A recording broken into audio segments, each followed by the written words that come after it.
Perdi meu emprego e meu marido me abandonou, mas escondi dele que havia herdado uma fortuna do meu avô. Então eu comprei a empresa onde ele trabalhava. Eu não vou ficar com uma fracassada. A frase saiu da boca de Marcos. Meu marido há 7 anos, com uma frieza que congelou meu sangue. Eu estava parada na sala, ainda segurando a pequena caixa de papelão com meus pertences do escritório. O cheiro do café que eu tinha passado antes de sair de manhã ainda estava no ar, mas parecia algo de outra vida. Marcos. O quê? Minha voz falhou. Eu mal conseguia respirar. Você me ouviu, Carla. Ele disse, levantando-se do sofá. Ele nem olhou para mim. Estava ocupado pegando as chaves do carro e a carteira. Eu não casei com você para isso. Eu ralei muito para construir minha carreira, para ter o status que eu tenho. Não vou deixar você me puxar para baixo só porque não consegue manter um emprego. Manter um emprego? Marcos, eles reestruturaram. Cortaram metade do meu departamento. Não foi minha culpa. Eu tinha chegado em casa há menos de 5 minutos. Meu chefe, um homem que geralmente mal me olhava nos olhos, me chamou para a sala dele às 4 da tarde.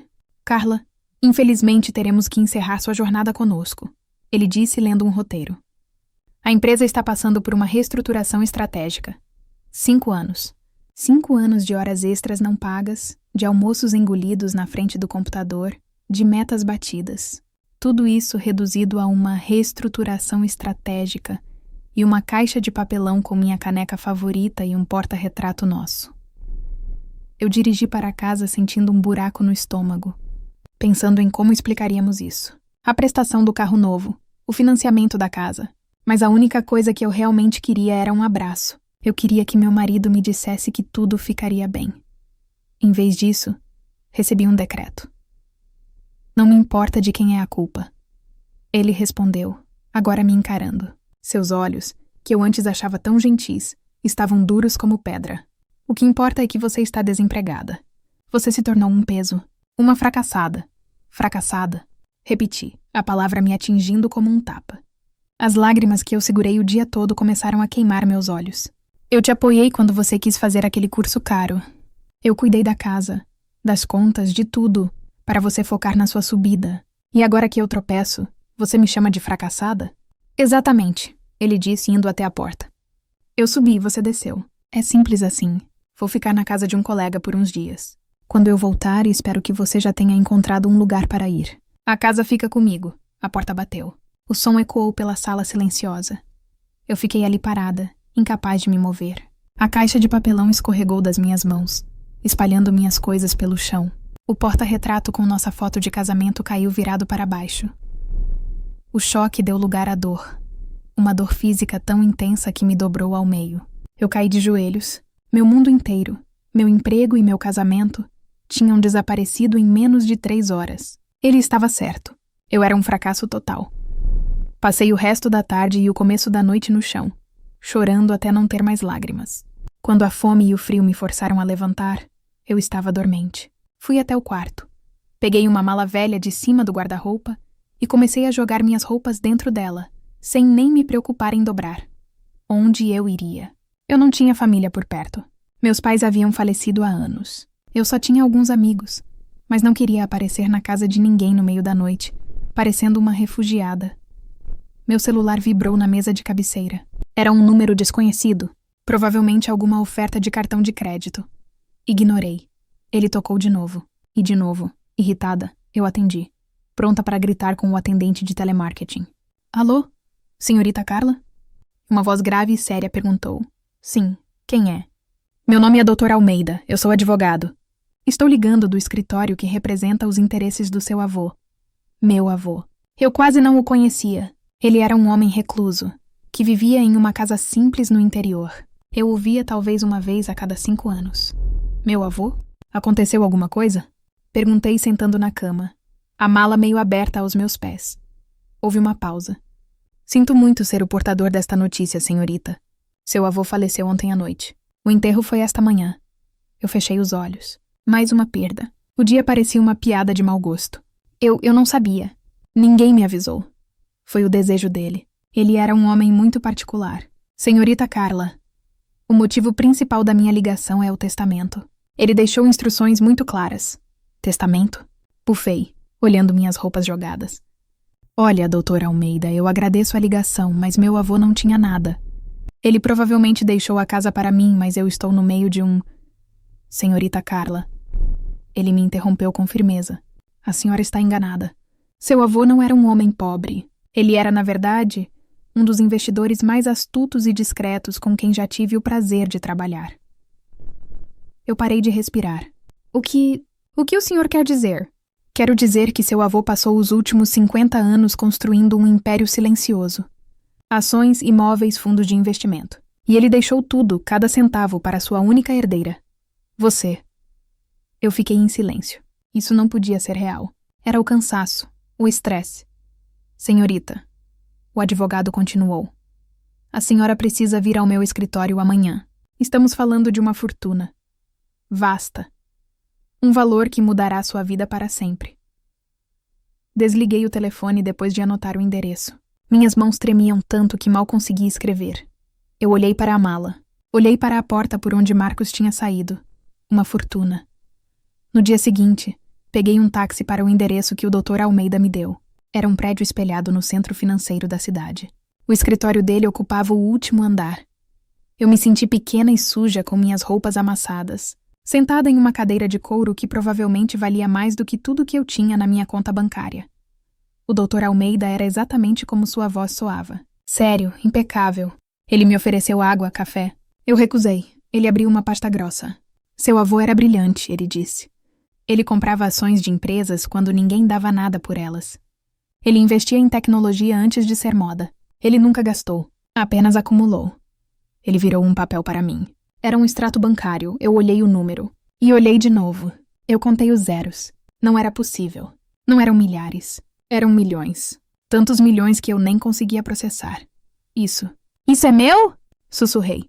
Tudo seu, ele confirmou. Há algumas burocracias, claro, mas a transferência de titularidade é imediata. A senhora é, a partir de hoje, uma das mulheres mais ricas do país. Eu agradeci, assinei os papéis que ele me indicou e saí do escritório flutuando. Peguei outro táxi, mas em vez de ir para um hotel barato, pedi para ele me levar ao melhor hotel da cidade. No quarto de luxo, com uma vista que cobria a cidade inteira, eu finalmente parei. Meu celular vibrou. Era uma mensagem de Marcos. E aí, já saiu da minha casa? Espero que sim. Não me procure mais. Boa sorte na sua vida de fracassada. Eu olhei para a mensagem. Olhei para a vista da cobertura. A dor da noite anterior tinha sumido. O choro, o desespero, tudo foi substituído por uma coisa nova. Uma coisa fria, afiada e clara como gelo. Eu poderia ligar para ele. Poderia esfregar aquele extrato bancário na cara dele. Poderia vê-lo rastejar de volta, mas não. Era muito fácil. Fracassada. Eu disse em voz alta para o quarto vazio. Eu peguei o telefone e liguei para o Dr. Almeida. Doutor, preciso de um favor. Ninguém pode saber desse dinheiro. Ninguém. Especialmente meu ex-marido. Quero que minha situação financeira seja mantida no mais absoluto sigilo. Como quiser, senhorita. Ele respondeu. Desliguei. Marcos achava que eu estava no fundo do poço. Ótimo. Eu decidi que, por enquanto, era exatamente lá que eu ficaria. Pelo menos aos olhos dele, ele queria ver uma fracassada. Ele iria ver. Até o dia em que eu estivesse pronta para mostrar a ele o que o fracasso realmente podia fazer. Eu me mudei para um apartamento simples, em um bairro onde ninguém me conheceria. Era um lugar pequeno, limpo, com móveis básicos. Para qualquer um que olhasse, eu era apenas mais uma mulher recomeçando a vida depois de um divórcio difícil. Eu comia comida caseira. Andava de ônibus e lia livros da biblioteca pública. Meu único luxo era um notebook novo e a melhor conexão de internet disponível. Enquanto o mundo via a Carla fracassada, a Carla real passava as noites em claro, estudando. Eu lia sobre investimentos, mercado de ações, gestão de empresas. Eu devorava a fortuna do meu avô, não o dinheiro, mas o conhecimento que ele tinha deixado em seus diários e anotações. O Dr. Almeida me enviava os extratos. O dinheiro crescia, se multiplicava, e eu continuava comendo pão com manteiga no café da manhã. Eu precisava saber o que Marcos estava fazendo. Criei um perfil falso em uma rede social. Foi fácil encontrá-lo. O perfil dele era público, um outdoor de suas próprias conquistas, e ele estava se exibindo mais do que nunca. Lá estava ele, em uma foto, com um copo de bebida cara na mão. rindo com um grupo de homens de terno. A legenda dizia: comemorando mais uma meta batida. A vida nunca foi tão boa. Uma semana depois, outra foto. Um carro novo, um modelo esportivo preto que brilhava. Meu novo brinquedo. Porque eu mereço. Cada postagem era uma facada no meu orgulho. Ele não estava apenas vivendo, estava prosperando. E fazia questão de mostrar a todos que sua vida tinha melhorado muito depois de me deixar. Ele era o vencedor. Eu era a história triste que ele tinha superado. Eu continuei observando. Em meio a tantas fotos de jantares caros e festas na piscina, notei que ele mencionava muito o nome da empresa onde trabalhava. Uma grande corporação, um nome gigante no mercado de tecnologia e finanças. Era um dos pilares da economia local. Então, um dia, o tom das postagens mudou. Sutilmente. Ele postou uma foto do seu escritório, uma vista bonita da cidade. A legenda era arrogante como sempre. Não importa quem senta na cadeira de chefe, o verdadeiro talento sempre prevalece. Achei estranho. Não importa quem senta na cadeira de chefe? Comecei a pesquisar, não o perfil dele, mas notícias sobre a empresa. E eu encontrei. Gigante corporativa enfrenta rumores de aquisição, dizia uma manchete. Investidores misteriosos compram ações e causam instabilidade no conselho. Meu coração começou a bater mais rápido. Eu precisava ter certeza. Eu precisava vê-lo. Na manhã seguinte, coloquei um chapéu, óculos escuros e um casaco velho. Peguei um ônibus até o distrito financeiro e fiquei em um café do outro lado da rua do prédio imponente onde ele trabalhava. Esperei por quase 2 horas. Então eu o vi. Marcos saiu para almoçar com um colega. Eles pareciam tensos. Em vez de irem a um dos restaurantes caros, entraram no mesmo café onde eu estava. Eu me encolhi no meu canto, atrás de um pilar, o coração na boca. Eles se sentaram a apenas 2 mesas de distância, de costas para mim. Eu podia ouvir cada palavra. Eu te digo, Ricardo, Marcos disse, a voz baixa e nervosa, muito diferente do tom confiante das suas postagens. Essa história de nova gestão está me dando nos nervos. Estão dizendo que quem está comprando é um grupo estrangeiro, e eles vão cortar cabeças. E você acha que estamos na lista? E perguntou o colega. Eu? Claro que não, Marcos respondeu, mas sua voz tremeu. Meu departamento é o coração da operação. Eles não seriam loucos de me tirar. Eu sou essencial, mas confesso que estou preocupado. Se entra um chefe novo que não me conhece, ele pode fazer besteira. Eu odeio essa instabilidade. Odeia mesmo, disse o colega.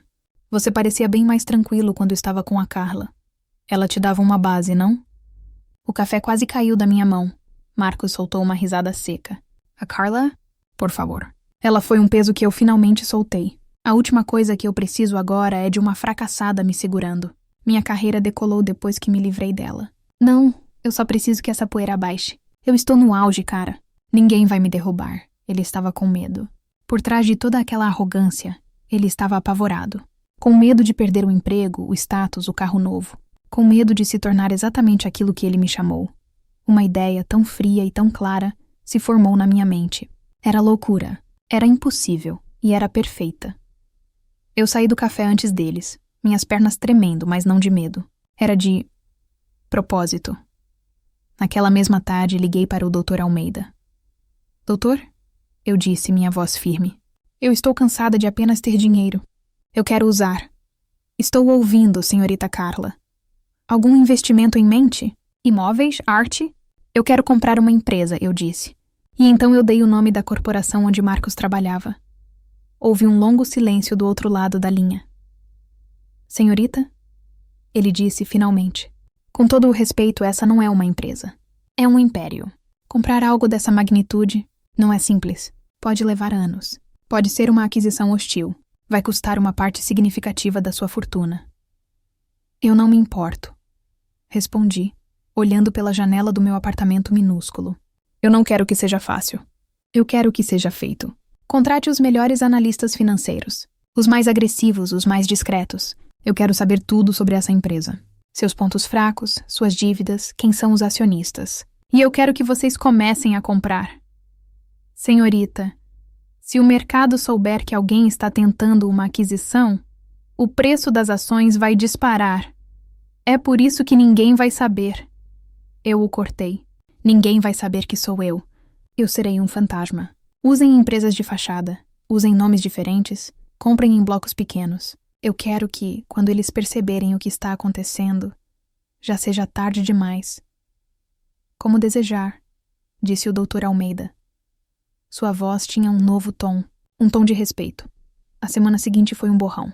O Dr. Almeida montou uma equipe de elite, os tubarões do mercado financeiro. Tivemos uma reunião em uma sala de conferência segura, onde eu entrei pela porta dos fundos. Eu, com meu jeans simples e camiseta, sentei na cabeceira de uma mesa cercada por homens de ternos de milhares de reais. A senhorita... Começou o analista-chefe olhando para mim com certa dúvida. Eu sou a investidora fantasma, eu disse. Vamos ao trabalho. Por 1 hora, eles falaram em termos técnicos que, graças aos diários do meu avô, eu entendi perfeitamente. Eles me mostraram gráficos, projeções, vulnerabilidades. O conselho de administração está dividido, explicou o analista. 2 dos maiores acionistas estão brigando. É o momento perfeito para entrar. Podemos começar comprando as ações deles discretamente. Façam, eu disse. E assim começou. Minha vida dupla se tornou ainda mais intensa. De dia, eu era a Carla desempregada, que ia ao supermercado e procurava por promoções.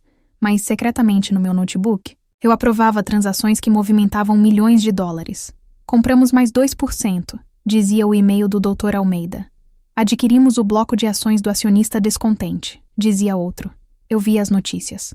Mercado agitado com compra misteriosa de ações da Corporação X. E eu via o perfil de Marcos. Ele estava mais nervoso. As postagens arrogantes diminuíram. Agora eram mais frases vagas, como: tempos de mudança exigem líderes fortes. Eu sorri. Isso durou 3 meses. 3 meses vivendo nas sombras, enquanto minha equipe, meu exército invisível, devorava a empresa pedaço por pedaço. Até que, numa terça-feira chuvosa, meu telefone tocou. Era o analista-chefe. Senhorita Carla, ele disse, a voz cheia de excitação. Conseguimos. Juntamos 45% das ações. O conselho está em pânico total. Eles não sabem quem está do outro lado. Eles estão vulneráveis. É hora de parar de mordiscar e dar o bote. O que você sugere? E perguntei, calma. Fazemos uma oferta final. Uma oferta pública para comprar todas as ações restantes por um preço acima do mercado. Eles não terão como recusar. Em 1 semana, a empresa será sua. Faça, eu disse. Faça a oferta. E comece a preparar os papéis da nova gestão. Eu desliguei o telefone. Fui até o espelho do meu banheiro simples. Olhei para a mulher no reflexo. O rosto estava cansado, mas meus olhos estavam vivos. A fracassada estava prestes a se tornar a chefe.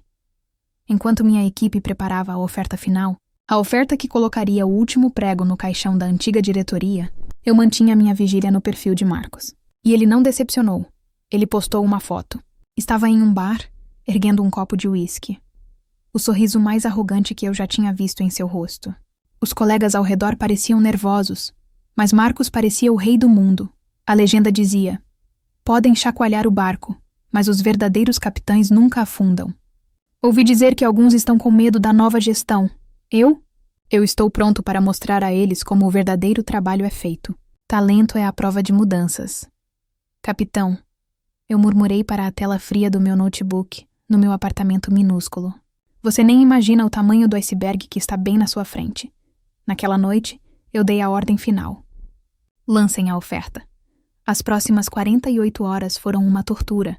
Eu não dormi. Fiquei no meu apartamento, comendo comida requentada e assistindo às notícias financeiras. A história explodiu. Investidor fantasma lança oferta hostil pela gigante corporativa. Conselho se reúne às pressas para avaliar proposta irrecusável. O valor que eu ofereci por cada ação era tão acima do mercado que era quase um escândalo. Era uma demonstração de poder. Eu não estava negociando. Eu estava declarando o que ia acontecer. E como esperado, eu chequei o perfil de Marcos. Silêncio. Pela primeira vez em meses, nenhum post, nenhuma frase arrogante, nenhuma foto em restaurante caro. O silêncio dele era ensurdecedor. O capitão estava escondido no porão, ouvindo a água entrar. O telefone tocou às 6 da manhã de uma quinta-feira. Era o Dr. Almeida. Bom dia, senhora presidente, ele disse. Meu corpo inteiro se arrepiou. Presidente, eles aceitaram. Ele continuou, a voz calma e profissional. Não tiveram escolha. O conselho votou unanimemente pela venda. A empresa é sua. A transferência de fundos será concluída até o meio-dia. Eu não gritei. Não chorei de alegria. Eu apenas fechei os olhos e respirei fundo. O peso daquela fortuna, que antes parecia um sonho, agora era uma ferramenta. E eu a tinha acabado de usar. Obrigada, doutor, eu disse. Vamos para a segunda fase.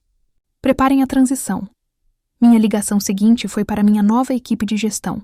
Os executivos que eu havia contratado secretamente nas últimas semanas, pessoas leais a mim e à minha nova visão. Eu quero um comunicado interno, eu disse, minha voz firme. Enviem para todos os funcionários, sem exceção, do faxineiro ao diretor de departamento. Qual o teor, senhora? E perguntou minha nova assistente. Simples, respondi.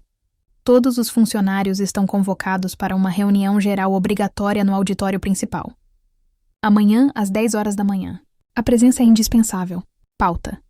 Apresentação da nova proprietária e CEO. Sim, senhora. Ah, e mais uma coisa, eu disse. Garantam que as portas do auditório sejam fechadas pontualmente às 10. Ninguém entra depois. Eu sabia que Marcos estaria lá. Ele era arrogante demais para faltar. Ele iria querer analisar a nova chefe, tentar bajular, garantir seu lugar. Ele iria se sentar na frente para ser visto. Era exatamente o que eu queria. Eu desliguei. Olhei ao redor do meu apartamento simples. Minha fase de fracassada havia terminado oficialmente. Eu saí daquele prédio e nunca mais voltei. Peguei um táxi para o hotel mais luxuoso da cidade, o mesmo onde eu havia ficado no primeiro dia da minha nova vida. Pedi a suíte presidencial. Eu não tinha mais roupas de Carla, a vendedora. E certamente não tinha roupas de Carla, a desempregada. Eu precisava de uma armadura. Eu não fui às compras. Eu fiz o que meu avô teria feito. Otimizei meu tempo. Liguei para as 3 lojas de luxo mais exclusivas da cidade. Meu nome é Carla, eu disse ao telefone. Estou na suíte presidencial do Hotel Central. Preciso de um guarda-roupa completo. Vocês têm 1 hora para enviar suas melhores consultoras e suas melhores peças. Em 1 hora, minha suíte parecia o closet de um filme. Roupas, sapatos e joias cobriam cada superfície. Uma consultora de imagem, uma mulher alta e muito elegante, me analisou. O que a senhora procura? Algo para um evento social? Um jantar? Eu procuro algo para amanhã, às 10 da manhã. Eu disse olhando para ela no espelho. Eu preciso de poder. Quero algo que diga, eu sou a dona, antes mesmo de eu abrir a boca. Ela me entendeu imediatamente. Ela afastou os vestidos coloridos e as saias fluidas. Ela voltou com um conjunto de calça e blazer. Era um terninho, mas essa palavra parecia simples demais. O corte era impecável. O tecido era um azul tão escuro que parecia preto sob a luz artificial. Eu vesti. Serviu como se tivesse sido feito para mim. A estrutura dos ombros me fazia parecer mais alta. A calça era reta, elegante. Agora os sapatos, ela disse. Ela me mostrou um par de sapatos de salto alto, pretos clássicos de bico fino. Eu os calcei. Quando andei no piso de mármore da suíte, o som não era um clique-clique nervoso. Era um toque-toque firme. O som de alguém que sabe exatamente para onde está indo. Perfeito, eu disse. Passei o resto da noite não celebrando, mas trabalhando. Minha nova equipe me enviava relatórios. Eu li sobre cada departamento, cada número, cada projeto, e eu li o arquivo de cada funcionário sênior. Eu li o arquivo de Marcos.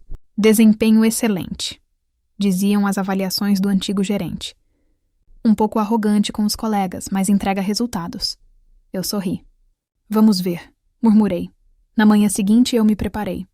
Chamei um cabeleireiro e maquiador para a suíte. Meu cabelo, que eu sempre usei solto, foi preso em um coque baixo, severo e elegante. Minha maquiagem era leve, mas fria. Lábios vermelhos, como um ponto final. Quando me olhei no espelho, a mulher que me encarava era uma completa estranha.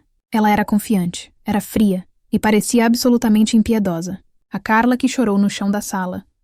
A mulher que Marcos chamou de fracassada tinha desaparecido. Em seu lugar, estava a neta do meu avô. Às 9h45, eu desci. Um carro blindado enviado pelo Dr. Almeida já me esperava. No caminho até o prédio da empresa, o prédio que agora era meu, eu não senti nervosismo. Eu não senti medo. Eu senti uma calma gelada. O carro parou na entrada dos fundos, a entrada privativa da diretoria que eu nem sabia que existia. Minha nova assistente e 2 seguranças me esperavam. Bom dia, senhora. O auditório está lotado. Todos estão esperando, disse a assistente. Ótimo, eu disse, ajustando o blazer. Nós caminhamos pelo corredor dos fundos. Eu podia ouvir o zumbido de centenas de pessoas, conversando nervosamente do outro lado da porta. Minha assistente me olhou. A senhora está pronta? Eu pensei no rosto de Marcos. Pensei na palavra fracassada. Estou, eu disse. Podem abrir a porta. O diretor de operações, um homem nervoso que eu sabia que estava na folha de pagamentos de Marcos há anos, estava no palco. Ele pigarreou no microfone, fazendo o som ecoar pelo auditório lotado. Bom dia a todos, ele disse, suas mãos tremendo tanto que o papel que ele segurava balançava. Como vocês sabem, nossa empresa passou por uma transição significativa.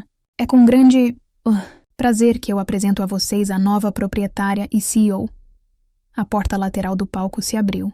Eu saí das sombras para a luz. O silêncio foi imediato. Foi como se alguém tivesse sugado todo o ar do auditório. Centenas de pessoas prenderam a respiração ao mesmo tempo. Eu podia sentir os olhos deles em mim. Confusão. Dúvida. Eu não era um investidor estrangeiro grisalho. Eu não era um executivo conhecido do mercado. Eu era uma mulher jovem, que eles nunca tinham visto. Eu caminhei devagar até o centro do palco. O som dos meus saltos no tablado era a única coisa que se ouvia. Toque, toque, toque. Um som firme, decidido. Eu não parei no diretor. Passei direto por ele, como se fosse um móvel, e parei no pódio principal. Eu olhei para a multidão, e então eu o procurei. Não foi difícil. Ele estava exatamente onde eu imaginei. Primeira fila, bem no centro. Arrogante, como sempre, querendo ser visto pelo novo chefe. Era Marcos. Nossos olhos se encontraram. Eu gostaria de poder descrever o rosto dele em uma única palavra, mas não consigo. Foi uma sequência de emoções tão rápida que parecia um curto-circuito. Primeiro veio a confusão. Ele franziu a testa como se estivesse vendo uma miragem. Carla? Seus lábios pareciam formar sem som. Então veio o choque. Ele reconheceu a mulher, mas não reconheceu o poder. A mulher que ele jogou fora estava ali, no lugar mais alto da empresa. Sua pele, sempre bronzeada, perdeu a cor. Ficou pálida, quase cinza. Seus olhos se arregalaram. Sua boca se abriu em um ó perfeito de puro terror. Eu vi a mão dele, que estava apoiada no joelho, começar a tremer. Ele estava com um bloco de notas e uma caneta cara, pronto para impressionar. A caneta escorregou de seus dedos trêmulos e caiu no chão, produzindo um clac, alto que ecoou pelo silêncio mortal. Ele não estava olhando para uma ex-mulher. Ele estava olhando para o fantasma do seu pior pesadelo. Ele estava olhando para a fracassada, que agora era dona do seu destino, do seu salário, do seu carro novo e de todo o status que ele tanto amava. Eu mantive o olhar fixo nele por 3 segundos inteiros. Eu não sorri. Eu não mostrei raiva. Eu não mostrei nada. Meu rosto era uma máscara de puro profissionalismo. E então eu o dispensei. Desviei meu olhar dele e me dirigi ao auditório. Peguei o microfone. Minha voz saiu clara, calma e fria. Bom dia, eu disse. As palavras soaram poderosas nos alto-falantes. Meu nome é Carla, e a partir de hoje, eu sou a proprietária e CEO desta empresa. Eu fiz uma pausa, deixando o peso disso assentar. Eu sei que há muitos boatos e muita ansiedade sobre o futuro. Serei direta. Mudanças profundas vão acontecer. E elas começam agora. Eu olhei de relance para Marcos. Ele estava afundado na cadeira. Parecia um homem que tinha encolhido. Eu passei os últimos meses analisando esta corporação. Continuei. Vi muita coisa boa. E vi muita ineficiência. Vi pessoas talentosas sendo mal aproveitadas. E vi pessoas que, francamente, não deveriam estar aqui. O terror na primeira fila era palpável. Meu avô, o homem que construiu a fortuna que me permitiu estar aqui hoje, me ensinou uma coisa. Um negócio é como um jardim. Você precisa arrancar as ervas daninhas com frequência, para que as boas plantas possam crescer e respirar. Minha gestão será baseada em uma única palavra: desempenho. Não em amizades, não em política de escritório, não em arrogância, apenas resultados. Quem trabalhar crescerá. Quem for um peso, eu disse, olhando diretamente para Marcos novamente, será cortado. Ele engoliu em seco. Eu podia ver o suor brilhando em sua testa. A reunião está encerrada. Voltem ao trabalho. As primeiras mudanças serão comunicadas individualmente. Eu me virei e saí do palco, da mesma forma que entrei. Calma, controlada. Eu não fui para os fundos. Eu desci os degraus e comecei a caminhar pelo corredor principal, em direção à saída. Os funcionários se afastavam, abrindo caminho para mim como se eu fosse da realeza. O medo e o respeito eram visíveis. Eu estava quase na porta quando ouvi: Carla. Espere, Carla, por favor. A voz era desesperada, patética. Eu parei. Me virei lentamente. Marcos estava correndo na minha direção. Seus seguranças, a minha equipe, se moveram para interceptá-lo. Eu levantei minha mão. Tudo bem. Podem deixá-lo passar. Ele parou a 1 metro de mim, no meio do saguão principal. Todos estavam olhando. Ninguém se mexia. Carla, ele disse ofegante. O rosto dele era uma mistura de pânico e súplica. O que é isso? É algum tipo de brincadeira? Bom dia, Marcos, eu disse, minha voz baixa e fria. Acredito que no ambiente de trabalho, você deva se referir a mim como Senhora Presidente. Ele se encolheu. Senhora, se Carla, eu não sabia, eu juro. Se eu soubesse. Seu avô, você ficou rica? Minhas finanças não são da sua conta, respondi. Amor, ele disse, dando um passo à frente. Amor, por favor, me escuta. Eu fui um idiota. Eu fui um tolo completo. Eu estava estressado, com medo de ser demitido. Eu não quis dizer aquilo sobre fracassada. Eu te amo, Carla. Eu sempre te amei. Podemos resolver isso. Ele tentou pegar minha mão. Eu puxei minha mão de volta. Não com raiva, mas com o tédio de quem afasta um inseto. Eu olhei para aquele homem. O homem que me destruiu. O homem que me abandonou no pior dia da minha vida. E eu não senti o ódio que achei que sentiria. Eu não senti raiva. Eu não senti nada. Apenas pena. Marcos, eu disse. E minha voz cortou o silêncio do saguão. Você me disse uma vez que seu talento era a prova de mudanças. Que você era um capitão. E eu sou o melhor. Meus relatórios. Eu li seus relatórios. Eu o cortei. Eles são inflados. E sua performance com sua equipe é péssima. Você é arrogante. Desmotiva seus colegas e cria um ambiente tóxico. Você não é um líder. Você é exatamente o tipo de erva daninha que eu mencionei no palco.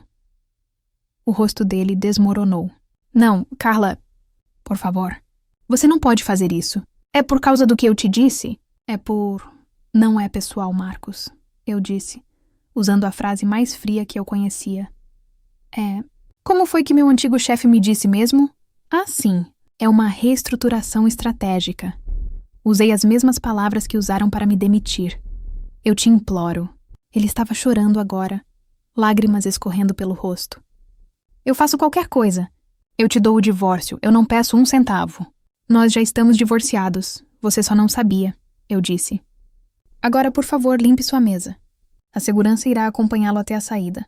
Eu me virei para o chefe de segurança. Garantam que ele leve apenas seus pertences pessoais. O carro da empresa fica. Carla! Carla! Ele gritou meu nome. Eu não olhei. Para trás. Eu continuei andando. Toque, toque, toque. O som dos meus saltos no mármore era o som da minha liberdade. Passei pelas grandes portas de vidro que levavam ao andar da diretoria. Minha nova assistente estava lá, segurando um tablet. Sua primeira reunião é em 5 minutos, senhora presidente. Ela disse. Eu peguei o tablet e olhei para o longo corredor que levava à minha nova sala. A sala de canto. A sala com a vista de toda a cidade. Eu não tinha apenas superado. Eu tinha vencido. E meu verdadeiro trabalho estava apenas começando.